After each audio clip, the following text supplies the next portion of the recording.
నమస్తే ప్రజా దర్బార్ దగ్గర ఉన్నాం మనం. ప్రతి శుక్రవారం ప్రజా దర్బార్ నిర్వహిస్తున్నాడు రాష్ట్ర ముఖ్యమంత్రి. సో చాలా మంది రాష్ట్ర నలుమూలల నుంచి కూడా వాళ్ళ బాధలు వాళ్ళ సమస్యలు చెప్పుకోవడానికి వస్తున్నారు. చాలా మంది చూసుకోవచ్చు, మొత్తం కిక్కిరిచిపోయింది ప్రజా దర్బార్. ఒకప్పుడు కేసీఆర్ హయాంలో ఎక్కడ కూడా ఇలాంటి పరిస్థితి లేదు, కానీ ఇప్పుడు చూడవచ్చు మనం సామాన్య ప్రజలందరూ కూడా వాళ్ళ సమస్యలు చెప్పుకోవడానికి ఇక్కడికి వస్తున్నారు. చాలా మంది ఉన్నారు మనతో పాటు. ఎక్కడి నుంచి వచ్చారన్నా మీరు? సార్ మేము సిద్దిపేట జిల్లా నుండి వచ్చినాం సార్. ఓకే, ఏంది ప్రాబ్లం ఏంది సార్? మేము సిద్దిపేట జిల్లా కలెక్టరేట్ లో గ్రౌండ్ వాటర్ డిపార్ట్మెంట్ లో కార్ నడిపించినాం సార్. 2 సంవత్సరాలకు ఎక్కువ అయిపోయింది, ఇంతవరకు రూపాయి బిల్లు రాలేదు. దీని మీద ఆర్థిక శాఖ మంత్రి గారిని ఒక 10 సార్లు కలిసినాము, మెమోరాండం కూడా ఇచ్చినాము. బడ్జెట్ లేదని చెప్తున్నారు. మాకు ఈఎంఐ కట్టుకోవడానికి కూడా ఇబ్బందిగా ఉన్నది. వాళ్ళు కాళ్ళు ఎక్కడ గుంజుకుపోతారా అని మేము సందులలో దాచుకోవడం జరుగుతున్నది. మరి మా భార్య పిల్లలను ఆదుకోవడానికి కూడా ఇబ్బంది అవుతున్నది. మాకు ఈ బిల్లులు ఇప్పించి ఆదుకోవాలని సంబంధిత మినిస్టర్ గారి దగ్గరికి పోయినాము, సెక్రటరేట్ చుట్టూ తిరిగినాము, డైరెక్టర్ గారు తిరిగినాము. ఆర్థిక శాఖ మంత్రి సిద్దిపేట అయిన మా హరీష్ రావు కాబట్టి ఆయనకు కూడా మెమోరాండం ఇచ్చినాము. ఇది car driving sir. Ground water department లో అగ్రిమెంట్ చేసినటువంటి పత్రాలు ఉన్నాయి. ఇంతవరకు రూపాయి బిల్లు రాలేదు. గతంలో ఆర్థిక శాఖ మంత్రి. అవును సార్, 10 సార్లు కలిసినాం సార్. ఇగో సార్కి ఇచ్చినది కూడా పట్టించుకోలేదు, అసలు స్పందనే లేదు. మా యొక్క ఆర్థిక ఇబ్బందులు కూడా తెలియజేసుకున్నాం ఆర్థిక శాఖ మంత్రికి.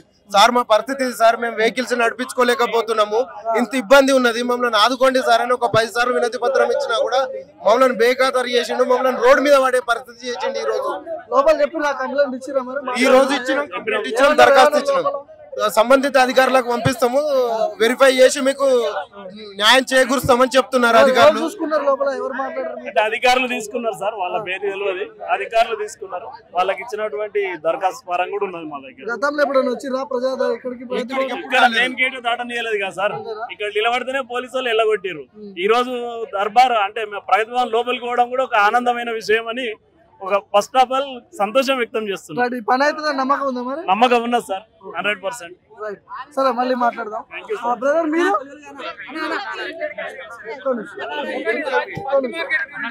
ఒక్క నిమిషం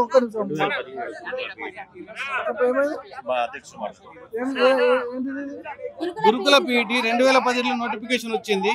టీఎస్పీఎస్సీ ఉద్దేశపూర్వకంగా ఇంతకాలం ఆపింది. ఇప్పుడు 7 సంవత్సరాల నుంచి సాలరీ అంతా లాస్ అయినాం. ఇప్పుడు గురుకుల పీఈటీ ఏం జరిగింది మరి? ఇంతకీ 2017 నోటిఫికేషన్ ఇచ్చింది. నోటిఫికేషన్ ఇచ్చేటప్పుడు నోటిఫికేషన్ లోపాలు ఉండడం వల్ల అది ఆగింది. టీఎస్పీఎస్ చైర్మన్ ఉద్దేశపూర్వకంగా పోస్టులు ఆపే ప్రయత్నం చేసిండు, ఇంతకాలం ఆగింది. అయితే దాన్ని ఆర్డర్ ఆఫ్ మెరిట్ ఇవ్వాలని చెప్పేసి అంటున్నాం. ఇప్పుడు ఆర్డర్ ఆఫ్ మెరిట్ ఇస్తారని చెప్పేసి మేము ప్రభుత్వాన్ని, కొత్త ప్రభుత్వాన్ని గెలిపించుకున్నాం. జనార్దన్ రెడ్డి అయితే రాజీనామా చేసిండు. టీఎస్పీఎస్సీ మొత్తం ప్రక్షాళన చేస్తామంటారు, కొత్త కమిటీ వేస్తారు, కొత్త టీఎస్పీఎస్సీ సంబంధించిన అధికారులందరూ కూడా నియమిస్తున్నారు. దీని మీద లోపల మాట్లాడిరా మరి? అడిగిరా? ఏమన్నారు? ఖచ్చితంగా టీఎస్పీఎస్సీ ప్రక్షాళన చేయాల్సిందే. ఉన్న వాళ్ళందరూ అప్పుడు చైర్మన్ సెక్రటరీ పోతే కాదు, అందులో ఉన్నట్టు కింది స్థాయి ఉద్యోగస్తులు కూడా మొత్తం తీసేయాల్సిందే. మొత్తం స్టాఫ్ కూడా కొత్తలో తీసుకోవాల్సిందే. ఎందుకంటే మాకు దీనికి సంబంధించి ప్రభుత్వం జీవో ఇచ్చి ఈ రోజు 5వ తరగతికి పీఈటీ పోస్ట్ ఉండదు, 6 నుంచి 10వ తరగతి హై స్కూల్ వరకే పీఈటీ పోస్ట్ ఉంటుంది. అయినప్పటికీ కూడా టీఎస్పీ చైర్మన్ జనార్దన్ రెడ్డి గారు గవర్నమెంట్ కు లేఖ రాసి మీరు 5వ తరగతి ఖచ్చితంగా పీఈటీ పోస్ట్ ఇవ్వాలని చెప్పేసి రాసి మొత్తం తప్పుదోవ బట్టి ఉన్న జీవోలను కూడా తప్పుదోవ పట్టించే ప్రయత్నం చేసిండు. కాబట్టి ఇప్పుడు కొత్త చైర్మన్ వచ్చాక అందరూ మంచి జరుగుతుంది అని చెప్పి అనుకుంటున్నాం. ఈ ప్రభుత్వం మొత్తం మార్చి ప్రక్షాళన చేస్తే మాకు న్యాయం జరుగుతుంది అని చెప్పి అనుకుంటున్నాం.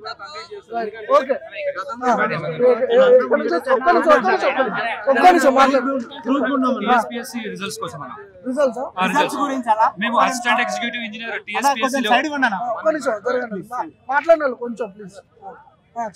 మేము TSPSC AW aspirants assistant executive engineer. మా యొక్క ఎగ్జామ్ అనేది ఫస్ట్ టైం జరిగినప్పుడు పేపర్ లీకేజ్ వల్ల మళ్ళీ రీకండక్ట్ చేసినారు. మెయిల్ చేసి మా ఎగ్జామ్ 45 days లో మా రిజల్ట్ ఇస్తారని చెప్పినండే ప్రీవియస్ గవర్నమెంట్. కానీ ఇప్పటిదాకా ఒక 7 months అయింది, ఇప్పటిదాకా అసలు రిజల్ట్ అనేది ఎటువంటిది ఇవ్వలేదు. మాది మెరిట్ లిస్ట్ కూడా ఇచ్చారు. ఈ మెరిట్ లిస్ట్ నుంచి డాక్యుమెంట్ వెరిఫికేషన్ పిలిచి నెక్స్ట్ హారిజాంటల్ రిజర్వేషన్ ఇష్యూ అనేది క్లియర్ చేయాలని చెప్పి కోరుకుంటున్నాము. మొత్తం ప్రక్షాళన చేయాలంటారా? మొత్తం మళ్ళీ రీకండక్ట్ చేయాలంటారా? ఎగ్జామ్స్ గాని అన్ని ఎగ్జామ్ అనేది జరిగిపోయిందన్న. మాకు జనరల్ ర్యాంక్ లిస్ట్ కూడా ఇచ్చినారు, రిజల్ట్ కూడా ఇచ్చేసినారు. కాకపోతే హారిజాంటల్ రిజర్వేషన్ వల్ల మా ప్రాసెస్ అనేది ఆగిపోయింది. ఆ హారిజాంటల్ రిజర్వేషన్ అనేది ప్రతి రిక్రూట్మెంట్ కి అడ్డమే అది. సో దానికోసం అని చెప్పేసి హారిజాంటల్ రిజర్వేషన్ అనే ఇష్యూని త్వరగా సాల్వ్ చేస్తే మేము డాక్యుమెంట్ వెరిఫికేషన్ అనే ప్రాసెస్ కి ముందరికి వెళ్తాము. ఇప్పుడు కాంగ్రెస్ ఏదైతే ఇప్పుడు 2 లక్షల జాబులు ఫిల్అప్ చేస్తామో కాంగ్రెస్ క్యాలెండర్ ప్రకారం అన్నారో అది ఫిల్అప్ చేయాలన్నా కానీ హారిజాంటల్ రిజర్వేషన్ క్లియర్ చేయాలి ఫస్ట్. అది క్లియర్ చేస్తేనే గతంలో జరిగిన ఎగ్జామ్స్ అంటే మేము AEE assistant executive engineer exam రాసామన్నా, ఆన్లైన్ లో రాసినాము, అలాగే AE ఎగ్జామ్ రాసాము, గ్రూప్ 4 ఇవన్నీ రాసాం. వాటికి అన్నిటికీ రిజల్ట్ రావాలంటే హారిజాంటల్ రిజర్వేషన్ అనేది క్లియర్ కావాలి. సో మేము గవర్నమెంట్ ని రేవంత్ రెడ్డి గారిని TSPSC అఫీషియల్స్ ఎవరైతే ఇప్పుడు రిక్రూట్మెంట్ కొత్తగా అవుతారో మీరు ఫస్ట్ రిక్రూట్మెంట్ కాగానే ఫస్ట్ మా ప్రాసెస్ చేయండి. గతంలో జరిగిన ఎగ్జామ్స్ అన్నిటికీ తొందరగా మాకు రిజల్ట్స్ ఇవ్వాలని మేము కోరుకుంటున్నాము. లోపల మాట్లాడరా దీని గురించి? ఎవరు రిసీవ్ చేసుకున్నారు? లోపల ఆఫీసర్స్ కి ఇచ్చామన్నా. ఏమన్నారు? మా గురించి కొంచెం మొత్తం క్లీన్ గా రాసేసుకున్నారు వాళ్ళు, ఇష్యూ పైన బేస్ పైన. వాళ్ళు ఫర్దర్ ప్రాసెస్ సార్ వాళ్ళకి చెప్తామని చెప్పినారు. కానీ మేము కూడా ఏమనుకుంటున్నాం అంటే త్వరగా మా ప్రాసెస్ అనేది అవుతే బెటర్ అని ఫీల్ అవుతున్నాం అన్న. చాలా మంది ప్యానిక్ కి గురి అవుతున్నారు అన్న, ఎప్పటి నుంచో రిజల్ట్స్ కోసం వెయిటింగ్. సో దీనికోసం అని గవర్నమెంట్ నోటిఫికేషన్ వచ్చి 15 నెలలు అయిందన్న. ఎగ్జామ్ 2 సార్లు రాసాం, ఆల్రెడీ లీక్ అయింది కాబట్టి సో ఫస్ట్ టైం అయిపోయింది. కానీ జనవరిలో రాసి క్యాన్సిల్ అయిపోయింది. ఇప్పుడు మేలో రాసినాం కదా, మేలో రాసి ఇప్పుడు మళ్ళీ డిసెంబర్ మళ్ళీ జనవరి వస్తుంది, 7-8 మంత్స్ అవుతుంది. సో మేము ఒకటే రిక్వెస్ట్, జరిగిన ఎగ్జామ్స్ ఇప్పటికి పెట్టిన ఎగ్జామ్స్ అన్నిటికీ తొందరగా రిజల్ట్స్ ఇప్పించాలని కోరుకుంటున్నాం. ఇప్పుడు ఆన్లైన్ జరిగిన సెంట్రల్ గవర్నమెంట్ మేము సెలెక్ట్ అయిన ప్రాసెస్ ఒక 15-40 మెంబర్స్ ఉన్నామన్న. అసిస్టెంట్ ఎగ్జిక్యూటివ్ ఇంజనీర్ ఇది ఒక నోటిఫికేషన్ మాత్రమే 15-40 మెంబర్స్ ఉన్నాము. నెక్స్ట్ AE కూడా ఉన్నారు, అదొక 800 మెంబర్స్ ఉంటారు. TPBO ఉన్నారు, అదొక 200 మెంబర్స్ దాకా ఉంటారు. నెక్స్ట్ పాలిటెక్నిక్ లెక్చరర్ కూడా ఉంటారు. నెక్స్ట్ గ్రూప్ 4 ఇవన్నీ కూడా అంటే నియర్లీ ఒక 17 ఎగ్జామ్స్ అనేది ఆల్రెడీ TSPS అనేది కండక్ట్ చేసింది. ఈ యొక్క రిజల్ట్స్ అనేది ఫస్ట్ అనేది డిక్లేర్ చేసిన తర్వాతనే న్యూ నోటిఫికేషన్స్కి వెళ్ళాలి.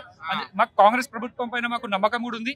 ఈ యొక్క విన్నతిని మన ఫార్వర్డ్ చేసుకోవాలని చెప్పి కోరుకుంటున్నాం. దగ్గర 13,000-14,000 పోస్టులు ఉన్నాయన్న. ఓన్లీ TSPSC ఈ 13,000 పోస్టులను తొందరగా భర్తీ చేసి రిజల్ట్స్ ఇప్పించి, జనరల్ ర్యాంకింగ్ లిస్ట్ ఇప్పించి రిజల్ట్స్ ఇప్పించి మమ్మల్ని ఫస్ట్ న్యాయం చేయమని కోరుకుంటున్నాను.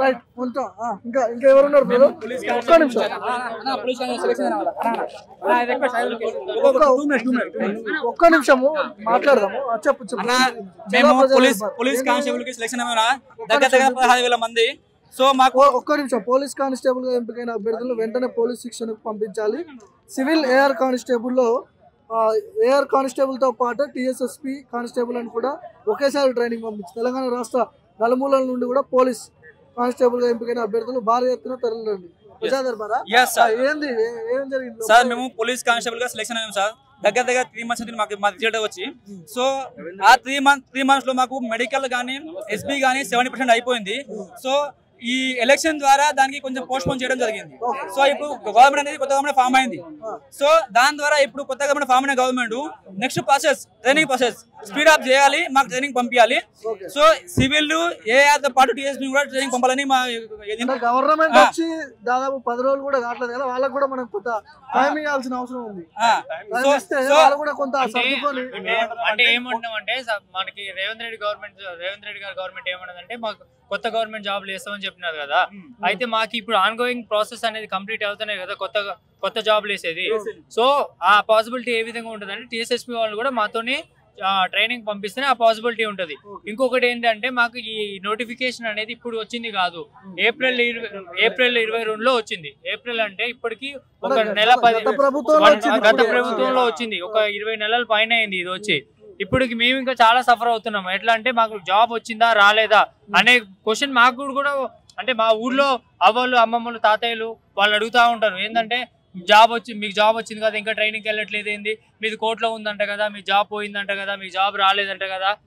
కొంతమంది వాళ్ళు అంటున్నారు, కొంతమంది వీళ్ళు అంటున్నారు మీ కేసు పోయి కోర్టులో ఉందంట కదా అని చాలా మంది అంటున్నారు. ఈ ప్రాసెస్ అనేది చాలా స్పీడప్ చేయాలి. కోర్టుల ఇష్యూ అనేది దీనికి ఎవరు చేస్తుంది అంటే కోచింగ్ సెంటర్ వాళ్ళు మాకు విద్యాబుద్ధులు నేర్పిన సార్ వాళ్ళే దీనికి పిల్లల్ని తెచ్చగొట్టి వాళ్ళకు బిజినెస్ చేసుకోనికి, వాళ్ళకు పొలబొల పెట్టి వాళ్ళ నుంచి మనీ కలెక్షన్ చేసుకొని బిజినెస్ చేసుకోనికి ఇదంతా మాకు వ్యతిరేకంగా కోర్టులో కేసు పెట్టడం జరుగుతుంది.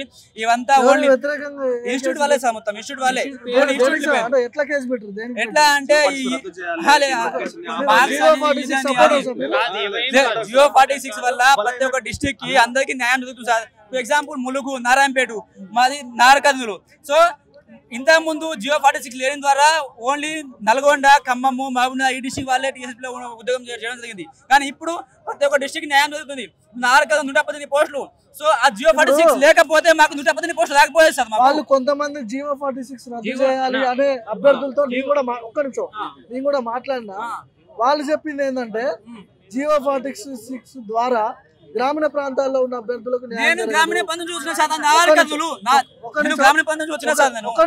నేను మాట్లాడతా తర్వాత మీరు ఆన్సర్ చెప్పండి. చాలా టైం ఉంది మనకి మాట్లాడుకుందాం, ఓకేనా? సో గ్రామీణ ప్రాంతాల్లో ఉన్న అభ్యర్థులకి అన్యాయం జరుగుతుంది. వీళ్ళకి మీకు హైదరాబాద్ రాచకొండ ఈ ప్రాంతాల్లో ఉన్న అభ్యర్థులకి 80 మార్కులు వచ్చినా కూడా ఉద్యోగం వస్తుంది. మాకు మెరిట్లో 130 పైన మార్కులు వచ్చినా కూడా ఉద్యోగం రాని పరిస్థితి. సో ఇట్లా చెప్తున్నారు మీరు. కొన్ని జిల్లాలకు సంబంధించిందే సార్ ఇది. ఇప్పుడు 33 జిల్లాలు ఉన్నాయి కదా, అందరు ఫోకస్ వచ్చి హైదరాబాద్ మీదనే పడుతుంది అంతే. అదే సంగారెడ్డి, మెదకు, సిద్దిపేట అక్కడ వేరే డిస్ట్రిక్ట్ల మీద ఎవరు కూడా రావట్లేరు. ఎవరు దాని గురించి మాట్లాడలేదు. ఏమంటున్నా అంటే నువ్వు హైదరాబాద్ కట్ ఆఫ్ చూస్తున్నావు కదా, మరి వేరే Adilabad cut off, Nizamabad cut off, వేరే కట్ ఆఫ్ ఎందుకు క్వశ్చన్ వేయట్లేదు నువ్వు? ఓన్లీ ఆదిలాబాద్ అని చెప్తున్నా, హైదరాబాద్ గురించి మాట్లాడుతున్నావు. అరే హైదరాబాద్ లో జనాభా ఎక్కువ ఉన్నారు కాబట్టి పోస్టులు ఎక్కించుడు కావచ్చు, ఓకేనా? నువ్వు చేయాల్సింది ఏంది? పోరాటం హైదరాబాద్ మీద చేయాలి కానీ 33 జిల్లాలలో అందరికి సంబంధించిన GO46 రద్దు చేయాలని చెప్పేసి కొట్లాడుతారు వాళ్ళు. మళ్ళీ ఇంకోటి ఏంటంటే ఇప్పుడు కోర్టుల కేసు ఏమని వేస్తారు అంటే ఈ నోటిఫికేషన్ రద్దు చేయాలి. 2022 ఆగస్టు ఏప్రిల్ లో నోటిఫికేషన్ వేసిండ్రు. ఇప్పుడు మాకు ఆగస్ట్ ఎగ్జామ్ అయిపోయింది, దాదాపు 1.5 సంవత్సరాలు అయిపోయింది. మేము కోచింగ్ సెంటర్ లో ఉంటూ ఏదో మాకు వచ్చిన దానిలో చేస్తూ జాబ్ కొట్టేసినాం, మేము షార్ట్ లిస్ట్ అయిపోయినాం. ఇప్పుడు వాళ్ళు ఏమంటారు సడన్ గా ఇప్పుడు వచ్చేసి నోటిఫికేషన్ రద్దు అవుతుంది, మేము కోర్టులో కేసు వేస్తున్నాం అని చెప్పేసి దాని గురించి డిస్కషన్ చేస్తా ఉన్నారు. ఇప్పుడు మంగళవారం రోజు లాస్ట్ హియరింగ్ ఉంది సార్ కోర్టులో, మండే ట్యూస్డే ఉంది హియరింగ్ లాస్ట్. ఈ నోటిఫికేషన్ సంబంధించింది ఏదో ఒకటి తేల్చాలని చెప్పేసి మేము ఒకటే కోరుకుంటాం గవర్నమెంట్కి ఏంటంటే ఆ యొక్క నోటిఫికేషన్ సంబంధించింది ఏదో ఒకటి పాజిటివ్ గా మాకు సానుకూలంగా చేసి మెడికల్ కంప్లీట్ చేసేసి ట్రైనింగ్ పంపాలి సార్. మాకు ఎస్బీ ఎంక్వైరీ అయిపోయింది, అందరికి మెడికల్ ఒక 70% అయిపోయింది, ఒక 30% మాత్రమే మెడికల్ ఉంది. ఆ మెడికల్ కంప్లీట్ చేసి మాకు ట్రైనింగ్ పంపిస్తే బాగుంటుందని అనుకుంటున్నాం. ఇంకోటి ఏంటంటే చెప్పేసి సానుకూలంగా అయితే రెస్పాన్స్ ఇచ్చిండ్రు, చేస్తా అని చెప్పేసి అన్నారు. దాని గురించి కొద్దిగా ఈ ఛానల్ గవర్నమెంట్ ఏం రిక్వెస్ట్ చేస్తున్నామంటే తొందరగా దీన్ని ప్రాసెస్ కంప్లీట్ చేయమని చెప్తున్నాం. కొంతమంది యూట్యూబ్ ఛానల్ వాళ్ళు ఇట్లనే ఇన్స్టిట్యూట్స్ తో కుమ్మక్కయ్యి గ్రామీణ విద్యార్థులు ఏం తెలియని వాళ్ళని పాపం వాళ్ళతో డబ్బులు వేయించుకొని ఆ లాయర్ తో మాట్లాడతాం, వీళ్ళతో మాట్లాడతాం, అడ్వకేట్ తో మాట్లాడతాం, వాళ్ళతో మాట్లాడతాం, క్యాన్సిల్ చేపిస్తాం 100% క్యాన్సిల్ అవుతుంది.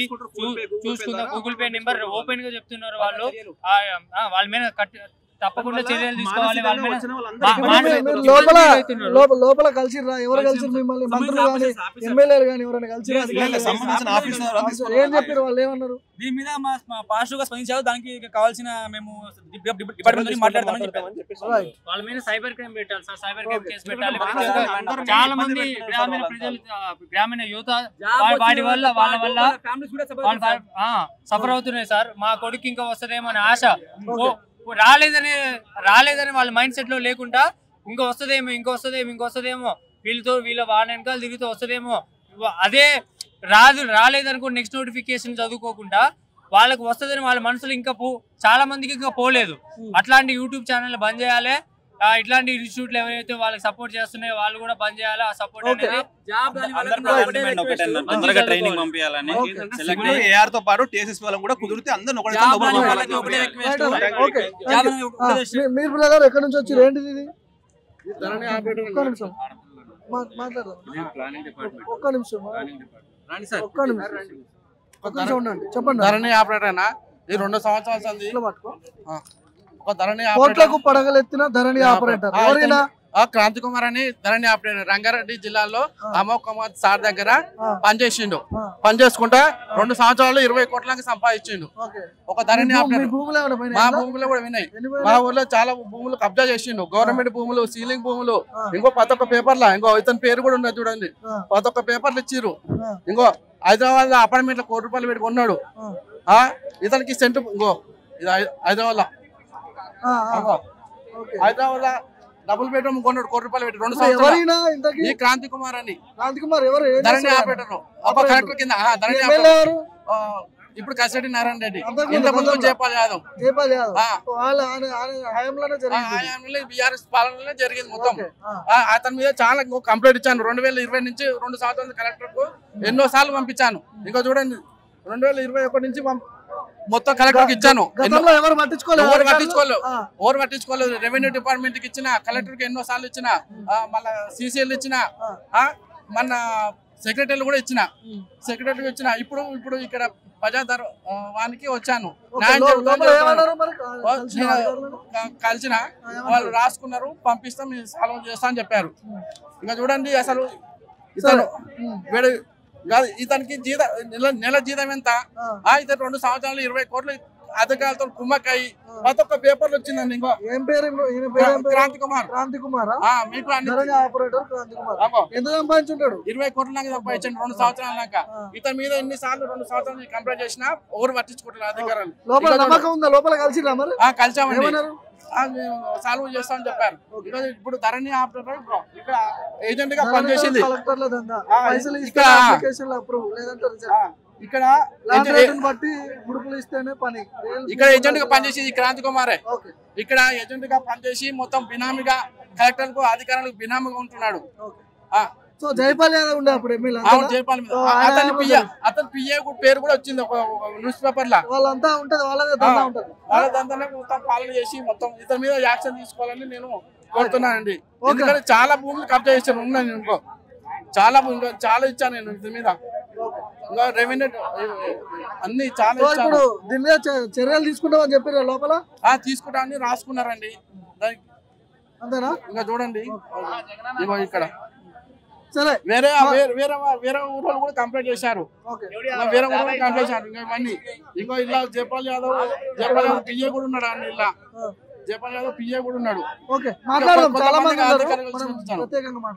సరే అండి, కాంగ్రెస్ వాళ్ళలో న్యాయం జరుగుతుందని కోరుతున్నాను నేను. మన రేవంత్ సార్ కూడా కలిశాను, ఒకసారి ఇంటికి వెళ్ళి కలిశాను. చూశాడు నాకు మళ్ళీ కలవని చెప్పాడు. ఇప్పుడు ఇక్కడ వచ్చాను, న్యాయం జరగాలని కోరుతున్నాను. చెప్పండి, ఏం జరిగింది చెప్పు. గౌరవ ముఖ్యమంత్రి గారికి ధన్యవాదాలు. మేము గత 10 to 15 ఇయర్స్ నుంచి తెలంగాణ స్టేట్ రిమోట్ సెన్సింగ్లో ప్లానింగ్ డిపార్ట్మెంట్లో కాంట్రాక్ట్ ఎంప్లాయీగా వర్క్ చేస్తున్నాము. 2016లో డిప్యుటేషన్ మీద అడిషనల్ డైరెక్టర్ జనరల్గా గంటా శ్రీనివాసరెడ్డి జాయిన్ అయ్యి ఆయన టెన్యూర్ 2020 డిసెంబర్కి అయిపోయింది. 21 ఫిబ్రవరిలో ఎన్ఆర్ఎస్ఏకి వెళ్ళి ఆయన రిటైర్డ్ అయ్యాడు. హైదరాబాద్ ప్లానింగ్ డిపార్ట్మెంట్లో ఖైరతాబాద్ రిటైర్ అయిన తర్వాత 2 years ఎక్స్టెన్షన్ తెచ్చుకుండు. ఆయన మీద చాలా ఎలిగేషన్స్, ఫైనాన్షియల్ ఎలిగేషన్స్ ఉన్నా కానీ గత గవర్నమెంట్ ఎటువంటి పట్టించుకోలేదు. చాలా సందర్భాల్లో ప్రాజెక్టులు ఆఫీసులో చేయించుకుంటాడు, బయట చేసినట్టు క్రియేట్ చేసేసి వాళ్ళకి చెక్కులు కొట్టి అక్కడ నుంచి హవాలా మనీ తెచ్చుకుంటాడు. ఆయన మీద చాలా ఎలిగేషన్స్ ఉన్నాయి. గౌరవ ఉప ముఖ్యమంత్రి గారికి కూడా నిన్న మేము మెమోరాండం ఇచ్చేసి ఈయన మీద ఎలిగేషన్ ఉన్నాయి సార్, ఈయన టెన్యూర్ అయిపోయినా కానీ October 20 టెన్యూర్ అయిపోయినా కానీ వచ్చి కూర్చొని హల్చల్ చేస్తున్నాడు, దీని మీద యాక్షన్ తీసుకోవాలని తప్పకుండా యాక్షన్ తీసుకుంటా అని చెప్పి కోరారు. రిటైర్ అయిన తర్వాత 2 years ఎక్స్టెన్షన్ తెచ్చుకున్నాడు. ఆ ఎక్స్టెన్షన్ కూడా October 20కి అయిపోయింది. అయినా కానీ ఆ వెహికల్ వాడుతున్నాడు, అన్ని ఫెసిలిటీస్ వాడుతున్నాడు, ఆఫీస్ నుంచి కదలటలేదు. నన్ను ఎవ్వరు ఏం చేయలేరు, నేను కాబోయే ఎమ్మెల్సీని అని చెప్పుకుంటూ ఇప్పుడు దాకా గడిపాడు గత గవర్నమెంట్ లో గంటా శ్రీనివాసరెడ్డి. దాని మీద ఫైనాన్షియల్ ఎలిగేషన్స్ మీద కూడా ఎంక్వైరీ పెట్టాలని నేను కోరుతున్నా. మాట్లాడుతారమ్మా? ఒకటేనా? ఏం డిమాండ్ చేస్తున్నారు మరి ఫైనల్ గా? ఈయన్ని ఆఫీసు నుంచి తక్షణమే తొలగించడంతో పాటుగా ఈయన చేసిన ఫైనాన్షియల్ ఎలిగేషన్స్ ఏవైతే ఉన్నాయో ఆ ఎలిగేషన్స్ అన్నిటి మీద ఎంక్వైరీ పెట్టేసి ఈయన మీద యాక్షన్ తీసుకోవాల్సిందిగా కోరుతాను. మాట్లాడదాం ఒక్క నిమిషం. సో ఇది మొత్తానికి చాలా మంది బాధితులు వస్తున్నారు ప్రజా దర్బార్కి. గత ప్రభుత్వం చేసిన అరాచకాలన్నీ కూడా ఇక్కడ చూపిస్తున్నారు. ఎమ్మెల్యేలను అడ్డం పెట్టుకొని, అధికారులను అడ్డం పెట్టుకొని ఇష్టం వచ్చినట్టుగా సంపాదించుకోవడం, రిటైర్డ్ అయిపోయినా కూడా వాడు ప్రభుత్వ సొమ్మును అనుభవిస్తున్న పరిస్థితి జరుగుతూ ఉంది. ఈరోజు ధరణి ఎవరి చేతుల్లో ఉంది? ఈరోజు కేటీఆర్ బినామీ చేతుల్లో ఉంది. వాళ్ళంతా ధరణి బాధితులు కూడా చాలా మంది వచ్చారు. సో ఇది ప్రజా దర్బార్లో నడుస్తున్న పరిస్థితి. సో ప్రస్తుతానికి వీళ్ళందరూ కూడా వాళ్ళకి సంబంధించిన అధికారులు తీసుకుంటున్నారు అప్లికేషన్స్. సో ఇవన్నీ న్యాయం చేస్తా అని చెప్తున్నారు. చూద్దాం ఏం జరుగుతుందని. కెమెరా పర్సన్ పాసుతో భార్గవ్, మన తొలి వెలుగు, ప్రజా దర్బార్.